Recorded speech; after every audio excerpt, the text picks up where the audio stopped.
Perfect. हाय, मी शर्मिला. पण मी बिलकुल शर्मिली नाहीये.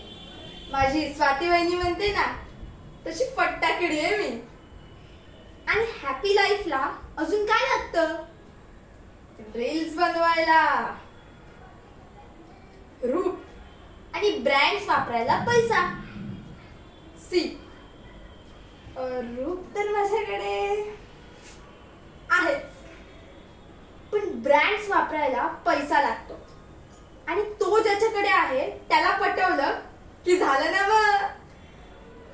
आणि ज्याच्याकडे रूप आणि पैसा हे दोन्ही असेल असा माणूस भेटला तर, जसा की सागर कोळी, मग तर लॉटरीच लागेल. आय थिंक ती लॉटरी मला लागली आहे. फक्त त्याच्या त्या बडबड्या आईला आणि त्याच्या त्या पोरीला सांभाळावं लागेल. बघू, पण जर आराम करायला भेटणार असेल तर तेही करेल ही शर्मिला. शर्मिला सागर कोळी.